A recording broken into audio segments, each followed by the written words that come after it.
Good morning all of you. आज हम फिर से हाजिर हुए हैं बीए फाइनल ईयर हिस्ट्री की ऑनलाइन क्लास को लेकर। तो बीए फाइनल ईयर की हिस्ट्री के अंतर्गत हमने इससे पहले भी दो टॉपिक क्लियर किए थे। एक पहला टॉपिक जो किया था अपने वो था बंगाल में ब्रिटिश शासन की स्थापना के चरण के अंतर्गत प्लासी का युद्ध, और दूसरा आपने किया था बक्सर का युद्ध। तो प्लासी का जो युद्ध है वो 1757 में जैसा कि लड़ा गया था। तो प्लासी का जो युद्ध है वो किस किस में लड़ा गया था? अंग्रेजों में और सिराजुद्दौला के मध्य 1757 में लड़ा गया था। इस युद्ध में अंग्रेज विजयी रहे थे, वो सिराजुद्दौला पराजित हो गया था और मारा गया था। तो प्लासी युद्ध के बाद अंग्रेजों ने दूसरा युद्ध फिर लड़ा बंगाल में, वो था बक्सर का युद्ध, जो कि 1764 ईस्वी में मीर कासिम व अंग्रेजों के मध्य लड़ा गया था। इस युद्ध में भी अंग्रेज विजयी रहे थे और मीर कासिम पराजित हो गया था, और कुछ समय पश्चात 12 वर्ष भटकने के पश्चात उसकी मृत्यु हो गई थी। तो इस प्रकार अंग्रेजों ने बंगाल पर पूर्ण रूप से एकाधिकार स्थापित कर लिया था। तो अब जो आज का जो हमारा टॉपिक रहेगा वो है पानीपत का तृतीय युद्ध। तो पानीपत का जो तृतीय युद्ध है वो 1761 ईस्वी में लड़ा गया था। यह जो युद्ध है वो अहमद शाह अब्दाली और मराठों के बीच हुआ था 1761 ईस्वी को। इस युद्ध में विजेता कौन रहा? अहमद शाह अब्दाली पानीपत के तृतीय युद्ध में विजेता रहा था, जबकि मराठे इस युद्ध में क्या हो गए थे? पूरी तरह से पराजित हो गए थे। तो इस युद्ध का जो नेतृत्व है वो मराठों का जो नेतृत्व है इस युद्ध में वो किया था विश्वास राव ने, लेकिन जो वास्तविक नेतृत्व था वो किया था सदाशिव राव ने, जो कि पेशवा बाजीराव का क्या था? पुत्र था। तो इस प्रकार पानीपत का तृतीय युद्ध 14 जनवरी 1761 को लड़ा गया, जिसमें मराठे पराजित हुए और अहमद शाह अब्दाली जो था वो क्या रहा? विजेता घोषित किया गया। तो इस प्रकार अब हम जानते हैं पानीपत के तृतीय युद्ध के क्या कारण थे। इसके कारण यह जो युद्ध है पानीपत के मैदान में 1761 ईस्वी को अर्थात 14 जनवरी 1761 ईस्वी को लड़ा गया था। इससे पहले हम इसकी थोड़ी पृष्ठभूमि के बारे में थोड़ा सा देखते हैं कि आधुनिक भारत के इतिहास में क्या है, पानीपत के तृतीय युद्ध का काफी महत्व है। यह युद्ध 1761 में लड़ा गया था, जिसमें मराठे पराजित थे और अहमद शाह अब्दाली विजयी रहे थे। तो इस युद्ध के बाद मराठों की शक्ति और प्रतिष्ठा को प्रबल आघात पहुंचा था, और उनकी मराठा शक्ति का उत्तरी भारत में प्रसार करने की जो महत्वाकांक्षा थी वो क्या हो गई थी? मिट्टी में मिल गई थी। और मुगलों व मराठों की शक्ति जो है इस युद्ध के बाद क्या बढ़ गई? काफी कमजोर हो गई थी। और अंग्रेजों को क्या किया? अंग्रेजों ने क्या किया? इस युद्ध में मराठों के हारने के कारण अंग्रेजों को भारत में अपना साम्राज्य स्थापित करने का क्या मिल गया? अवसर मिल गया था, क्योंकि इस समय उत्तरी भारत में मराठा शक्ति जो थी काफी मजबूत, वीर, योग्य शक्ति थी। तो इस युद्ध में मराठों के हारने के कारण अंग्रेजों को भी अवसर मिल गया कि वो भी अब भारत की राजनीति में क्या करें? हस्तक्षेप करें और अपना साम्राज्य आगे बढ़ाएं। तो इससे अंग्रेजों को क्या है? इस युद्ध में अंग्रेजी साम्राज्य की स्थापना का जो मार्ग है इस युद्ध में प्रशस्त हो गया था। तो अब हम विस्तार से जानते हैं कि पानीपत के तृतीय युद्ध के आखिर क्या कारण थे। तो पहला जो कारण है वह इसका मुगल साम्राज्य की दुर्बलता। फर्स्ट कारण तो अहमद शाह अब्दाली के भारत में आक्रमण करने से पूर्व क्या था? मुगल साम्राज्य की दशा काफी खराब थी। मुगल सम्राटों की अयोग्यता और दुर्बलता के कारण ही क्या था? मुगल साम्राज्य का जो गौरव था मिट्टी में मिल चुका था, और 1748 में अहमद शाह गद्दी पर बैठा था, जो कि अयोग्य, दुर्बल और कमजोर शासक था। अतः इसके समय में अवध, बंगाल, उड़ीसा, बिहार और दक्षिण और मालवा के जो प्रांत थे वो क्या हो चुके थे? स्वतंत्र हो चुके थे। इस प्रकार जो परिस्थितियां थी वो अहमद शाह अब्दाली के भारत पर आक्रमण करने के लिए बनी हुई थी।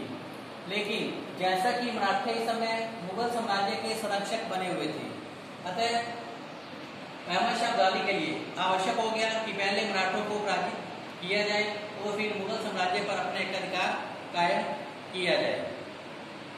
यही कारण है कि अहमद शाह अब्दाली और मराठों के बीच संघर्ष छिड़ने की जो संभावना है वो बढ़ गई थी। दूसरा कारण है मराठों की विदेश नीति। जो मराठों की विदेश नीति है वो इस युद्ध के लिए सबसे अधिक उत्तरदायी समझी गई है। कारण कि मराठों की विदेश नीति के 3 मुख्य सिद्धांत थे। पहला था आर्थिक हितों की पूर्ति करना। फर्स्ट है आर्थिक हितों की पूर्ति करना। दूसरा है मराठा शक्ति का प्रचार प्रसार करना। तो आर्थिक उद्देश्य की पूर्ति के लिए इन्होंने काफी लूटमार की। इन्हें चौथ और स्वदेश मुक्ति का प्राप्त करने का अधिकार भी मुगल सम्राट से मिला हुआ था। ये जो लोग थे पंजाब, सिंध और दोआब में, इन्हें चौथ स्वदेश मुखी राशि प्राप्त करने का मुगलों से अधिकार मिल चुका था। तो आर्थिक हितों की पूर्ति करना इनका मुख्य सिद्धांत था। दूसरा कि मराठा शक्ति का प्रसार करना चाहते थे उत्तरी भारत में। तीसरा हिंदू तीर्थ स्थानों को मुस्लिम शासकों से मुक्त करवाना। इनकी विदेश नीति का मुख्य क्या रहा था, सिद्धांत या रहा था। तो यही मराठों की विदेश नीति क्या थी, अहमद शाह अब्दाली से संघर्ष लेने के लिए पूरी तरह से क्या थी, उत्तरदायी थी। तो इस प्रकार क्या हुआ था कि मराठों ने 1752 में मुगलों से एक संधि की थी, जिसके अनुसार उन्होंने मुगल सम्राट को वचन दिया था कि वो आंतरिक और बाहरी आक्रमणों से मुगल साम्राज्य की क्या करेंगे, रक्षा करेंगे। और मराठों की इस प्रकार की जो विदेश नीति थी, इसके कारण अहमद शाह अब्दाली और रोहेले पठान क्या बन गए, मराठों के प्रबल शत्रु बन गए थे। अर्थात मराठों की विदेश नीति अहमद शाह अब्दाली से संघर्ष लेने के लिए सबसे ज्यादा उत्तरदायी थी। तीसरा जो कारण है अहमद शाह अब्दाली का भारत की राजनीति में हस्तक्षेप करना। तो अहमद शाह अब्दाली एक पराक्रमी और महत्वाकांक्षी शासक था और नादिरा शाह का उत्तराधिकारी होने के कारण वो क्या करना चाहता था, पंजाब, मुल्तान आदि प्रदेशों पर अधिकार करना चाहता था, क्योंकि उसका ऐसा मानना था कि ये जो राज्य थे वो क्या थे, नादिरा शाह के राज्य के अंदर रह चुके थे। अतः इन पर अधिकार अहमद शाह अब्दाली का ही होना चाहिए। इसके अलावा अहमद शाह अब्दाली को सैनिक अभियानों के लिए क्या था, काफी मात्रा में धन संपत्ति की आवश्यकता थी। अतः उसने क्या किया, भारत की धन संपत्ति को लूटने के उद्देश्य से उसने क्या किया, दिल्ली पर आक्रमण करने का क्या कर लिया, निश्चय बना लिया था। तो इससे पूर्व भी अहमद शाह अब्दाली ने भारत पर 4 बार आक्रमण किए थे। तो ये जो आक्रमण था उसका 5वां अभियान था और भारत में लूटमार करने के उद्देश्य से ही और साम्राज्य को विस्तार देने के उद्देश्य से ही अहमद शाह अब्दाली ने क्या किया, भारत की राजनीति में हस्तक्षेप करने का उन्होंने क्या बना लिया था। लेकिन रास्ते में कांटा कौन बने हुए थे, मराठे। अतः भारत में अपना साम्राज्य स्थापित करने से पहले उन्हें अहमद शाह अब्दाली को मराठों को युद्ध में पराजित करना जरूरी था, जो कि इस समय सबसे बड़ी शक्ति बनी हुई थी, मराठे। नेक्स्ट है मुगल मराठा संधि से अब्दाली का नाराज होना। तो हुआ क्या था कि 12 अप्रैल 1752 को मुगल वजीर सफदर जंग और मराठों के बीच एक संधि हुई, जिसके अनुसार वचन दिया गया कि वे आंतरिक विद्रोह और बाहरी आक्रमणकारियों से मुगल साम्राज्य की क्या करेंगे, वो रक्षा करेंगे। और बदले में उन्हें पंजाब, सिंध और दोआब प्रदेश में चौथ और स्वदेश मुखी कर वसूल करने का क्या मिल जाएगा, अधिकार मिल जाएगा। तो इस प्रकार मराठे मुगल साम्राज्य के क्या बन गए थे, संरक्षक। अब उत्तरी भारत की राजनीति में जो मराठों का हस्तक्षेप था वो दिन प्रतिदिन क्या होता गया, बढ़ता चला गया, जिससे मुस्लिम शासक काफी चिंतित हुए। और इस कारण अहमद शाह अब्दाली, रोहेले पठान और राजपूत मराठों से नाराज हो गए और अहमद शाह नाराज हो गए थे तथा अब्दाली ने अहमद शाह अब्दाली ने मराठों की शक्ति को कुचलने का पूरा क्या बना लिया था, मन बना लिया था, क्योंकि मुगल मराठा संधि से अब्दाली नाराज था और मराठों को दंडित करना चाहता था। नेक्स्ट है मुगल दरबार में गुटबंदी का वातावरण होना। तो मुगल दरबार में इस समय गुटबंदी व्यापक थी, जिसके कारण अब्दाली और मराठे दोनों ही दिल्ली की राजनीति में क्या करने लगे थे, हस्तक्षेप करने के लिए उत्सुक थे। अतः अहमद शाह अब्दाली और मराठों के बीच शत्रुता बढ़ती चली गई। नेक्स्ट है अहमद शाह अब्दाली को भारत पर आक्रमण करने के लिए आमंत्रित करना। तो इस समय क्या हुआ, अहमद शाह अब्दाली को किसी न किसी के सहयोग की आवश्यकता थी जो इस युद्ध में उनका सहयोग करे। तो ऐसे में क्या था वसी उल्लाह खान, नाजिब खान और मुगलानी बेगम, इन्होंने क्या किया, अहमद शाह अब्दाली को भारत पर आक्रमण करने का निमंत्रण दिया। तो इससे अहमद शाह अब्दाली का हौसला क्या हो गया, बढ़ गया कि कोई तो है जो मेरा इस युद्ध में क्या करेगा, पूरा सहयोग करेगा। अतः अहमद शाह अब्दाली को भारत पर आक्रमण करने के लिए वसीउल्लाह खान, नाजिम खान और मुगलानी बेगम ने निमंत्रण दिया, जिसे पाकर अहमद शाह अब्दाली की महत्वाकांक्षा क्या हो गई, बढ़ गई और उसने भारत की राजनीति में हस्तक्षेप करने का क्या कर लिया, मन बना लिया था। नेक्स्ट है उत्तर भारत की अस्थिर राजनीति। तो उत्तर भारत की अस्थिर राजनीति भी इस संघर्ष के लिए उत्तरदायी थी, मराठों में और अहमद शाह अब्दाली के, क्योंकि उत्तर भारत की अस्थिर राजनीति के कारण कोई भी पक्ष यह अनुमान नहीं लगा पा रहा था कि कौन सी शक्ति किसका साथ देगी। मराठों ने घोषित किया कि यह जो युद्ध है वो विदेशियों के विरुद्ध है। तो अतः उन्हें आशा थी कि पानीपत के द्वितीय युद्ध में राजपूत, जाट आदि शक्तियां उसका क्या देंगी, साथ देंगी। परंतु इस संघर्ष में उन्हें निराशा ही हाथ लगी। राजपूत जाटों ने मराठों का कोई सहयोग नहीं किया। इसके अलावा अहमद शाह अब्दाली ने अपनी कूटनीति से क्या किया था, रोहेलों के नेता नाजिब खान और अवध के नवाब सुजाउद्दौला का समर्थन उसने क्या कर लिया, प्राप्त कर लिया। और इससे अहमद शाह अब्दाली का हौसला थोड़ा और बढ़ा और उसने भारत की राजनीति में हस्तक्षेप करने का क्या कर लिया, मन बना लिया था। नेक्स्ट है मराठों का दिल्ली व पंजाब पर अधिकार। तो मराठों ने दिल्ली व पंजाब पर अधिकार करने के जैसे निश्चय किया और अधिकार करने का उसने मन बनाया, इससे क्या हुआ, अहमद शाह अब्दाली क्या हो गया, उनसे नाराज हो गया था। तो मराठों ने दिल्ली और पंजाब पर आक्रमण करके अहमद शाह अब्दाली को क्या कर लिया, नाराज। अतः वो अहमद शाह अब्दाली जो था वो अब मराठों को दंडित करना चाहता था, इसके लिए युद्ध होना क्या था, अनिवार्य था। नेक्स्ट है अपना अगली हेडिंग, भारतीय पठानों की मराठों के प्रति शत्रुता। भारतीय पठानों की मराठों के प्रति शत्रुता, इसमें क्या था, रोहेलखंड के रोहेल और दोआब के पठान वो क्या थे, मुगलों के प्रबल शत्रु थे। वे भारत में पठानों का प्रभुत्व स्थापित करना चाहते थे, लेकिन जब 1750 में रोहेलों ने मुगलों को पराजित कर दिया था, तो मुगल वजीर सफदर जंग ने क्या किया, मराठों से रोहेलों के विरुद्ध सहायता लेने की योजना बनाई। उसने मराठों से एक संधि की, जिसके अनुसार उसने मराठों ने क्या किया, मुगलों को सैनिक सहायता देना क्या किया, स्वीकार किया और उन्हें स्वीकार किया और बाद में फिर उनको बुरी तरह से क्या किया, पठानों को पराजित किया।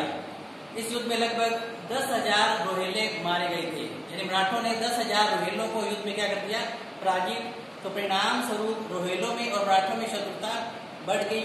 अतः रोहेलों के नेता नाजिब खान ने अब क्या किया, मराठों की शक्ति का दमन करने के लिए अहमद शाह अब्दाली को भारत पर आने का क्या दिया, निमंत्रण दिया। अतः नाजिब खान का निमंत्रण पाकर अहमद शाह अब्दाली ने क्या किया, मराठों की शक्ति को कुचलने का निश्चय कर लिया था। नेक्स्ट है मराठों की विस्तारवादी नीति।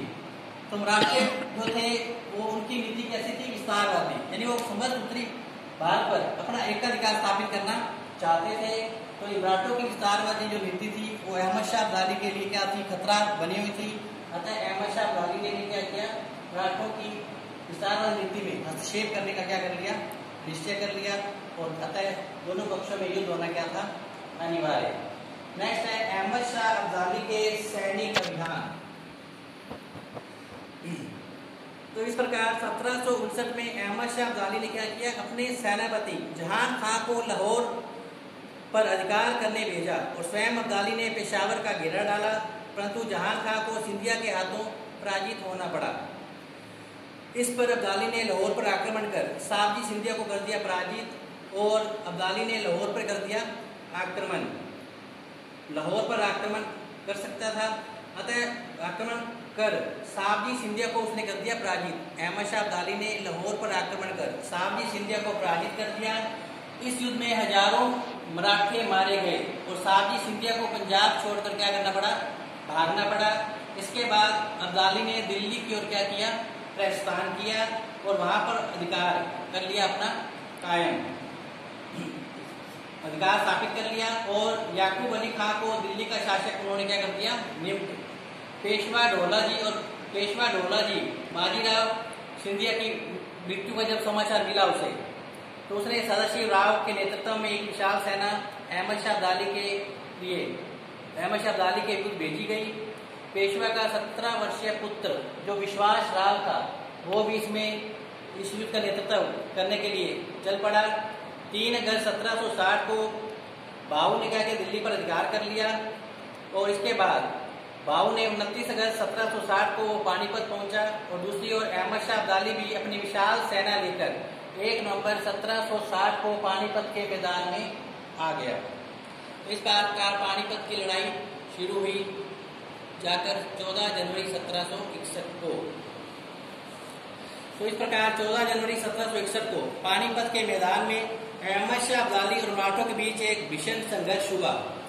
सर जदुनाथ ने बताया कि मराठा सैनिकों की संख्या थी 45,000, जबकि अहमद शाह अब्दाली के पास 60,000 सैनिक थे। मराठों के पास 45,000, जबकि अब्दाली के पास 60,000 सैनिक थे।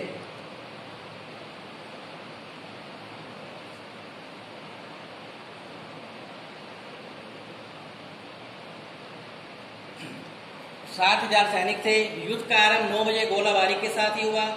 अब्दाली के सैनिकों ने ऊंटों पर चलने वाली छोटी तोपों और पैदल सैनिकों से इस आक्रमण का मुकाबला किया। इसके बाद मराठों ने अफगानों पर भालों और तलवारों से प्रहार किया। इस मुठभेड़ में 3 अफगान सैनिक मारे भी गए।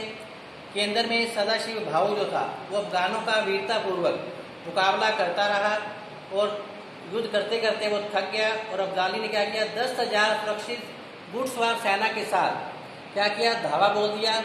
जो पेशवा का पुत्र था विश्वास राव, वो 2 बजे लगभग गोलीबारी लगने से क्या हुआ, मारा गया, जिससे अब सदाशिव भाऊ का जो मनोबल है वो क्या हो गया, धीरे धीरे अब गिरने लगा। फिर भी वो युद्ध करता रहा, और अंत में वो भी इस युद्ध में मारा गया। इसके बाद मराठा सेना में क्या मच गई, खलबली मच गई। तीसरे पहर 4 बजे ही युद्ध क्या हो गया, ये समाप्त। इस युद्ध में मराठे बुरी तरह से पराजित हुए। जो अहमद शाह अब्दाली था, वो इस युद्ध में क्या रहा, विजेता घोषित किया गया। इस प्रकार पानीपत का युद्ध 14 जनवरी 1761 को लड़ा गया था, जिसमें मराठे पराजित हुए और अहमद शाह अब्दाली विजयी रहा।